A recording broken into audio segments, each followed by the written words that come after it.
Voilà, le Koé qu'on va retrouver sur scène, c'est le même qu'à la radio ou c'est différent? Ah, c'est autre chose. Enfin, c'est le même, mais c'est autre chose. Je vais pas leur faire une émission de radio quand même. Non, non, c'est un vrai one man. Voilà, c'est un vrai one man. C'est-à-dire que c'est pas que de l'impro comme peut être la radio, c'est un vrai show avec des mecs comme tu vois qui sont là, avec des vraies séquences de son, de musique. Et puis au début et à la fin, je peux m'amuser à improviser, mais c'est un vrai spectacle. C'est pas juste une rigolade entre copains, quoi. C'est un vrai spectacle garanti. Et les idées, justement, vous inspirez où? Moi, chez moi, enfin, c'est comme c'est la base de mon histoire, j'ai écrit ça avec des camarades à moi, on s'est mis à 3. On a écrit ça pendant 6 mois. Puis après, en croisant les doigts, en se disant pourvu que les gens rigolent. Et quand on a fait les premières dates, on s'est dit bon, ça va, ils sont là. Donc on va passer un bon moment. Parce que c'est pas le tout d'avoir du public qui vient de voir. Des fois, on a tous fait des concerts ou des spectacles où il y a des gens dans la salle, et puis les gens se regardent, ils font. Et puis ils reviendront plus. Donc le but du jeu, même quand ils sont là, c'est de les amuser pendant 2 heures jusqu'au bout. Ça, généralement, voilà, ça se passe toujours bien. Et justement, le fil du spectacle, c'est quoi, en 2 mots? En fait, je meurs ici ce soir. Là. Ah bon, c'est plutôt marrant. Quand je meurs, les gens rient. Voire applaudissent, ce qui est assez vexant. Et je vais devoir expliquer que en fait, moi, je pense aller au paradis. On m'annonce que je vais plutôt en enfer. Donc, je vais devoir revenir sur plein de trucs. Moi, gamin, mes parents, ma première petite copine, la première fois que j'ai fait l'amour, enfin, tous ces trucs-là. Et sauf qu'à chaque fois que j'explique un truc bien, je peux pas m'empêcher d'aller trop loin et de repartir vers l'enfer. Voilà, c'est un peu le truc. Alors la question, c'est est-ce que je vais au paradis ou en enfer? Faut voir le spectacle, pour le savoir. Et justement, votre occupation, radio, télévision, one-man show, comment vous gérez tout ce temps-là?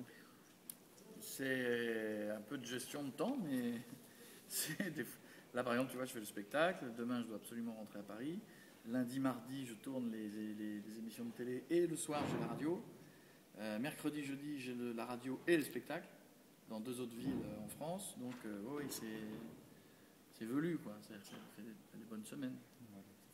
Vous êtes en Belgique aujourd'hui. Quel est votre rapport avec le Belge et le public belge? C'est magique. C'est-à-dire que moi, j'ai toujours eu cette chance, mais pas que sur scène, hein, même en radio, à chaque fois, d'avoir eu un accueil incroyable avec la Belgique. Donc, ou quand je mixe, quand je suis DJ, parce que c'est un truc que j'aime bien faire, à chaque fois, je me suis aussi retrouvé devant un public incroyable. Donc, voilà, le spectacle, j'ai cette chance, ou même quand je vais dans des endroits où on me dit attention, c'est un petit peu. J'avais joué une des premières dates il y a 14 mois, j'avais joué à Uccle. Tout le monde m'avait dit tu vas voir Uccle. C'est dur de faire rire parce que c'est très péteux. Et en fait, pas du tout. J'ai eu un accueil incroyable à Uccle. Et donc voilà, je crois qu'il n'y a pas de règle. À chaque fois qu'il y a du monde dans une salle, ça c'est toujours. Alors est-ce que c'est parce que je suis content d'être là et les gens le voient? Est-ce que c'est parce que le spectacle est très bon? Voilà, je pense que c'est un mélange de plein de trucs. Justement, au niveau de la radio, vous cartonnez aussi en Belgique. Vous êtes proche des fans au niveau des réseaux sociaux, c'est voulu, c'est volontaire?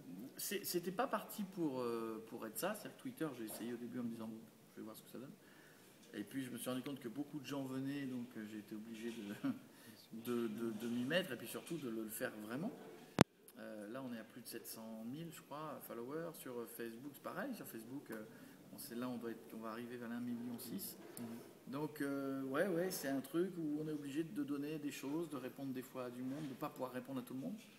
Parce qu'il y a beaucoup de tweets qui défilent, mais en tout cas, de pouvoir une fois de temps en temps, en privé, dire bonjour, au revoir, oui, d'accord, on se voit. Enfin, voilà, des choses toutes bêtes, mais qui, pour des gens qui sont chez eux, ont un petit mot à dire, c'est magique, quoi.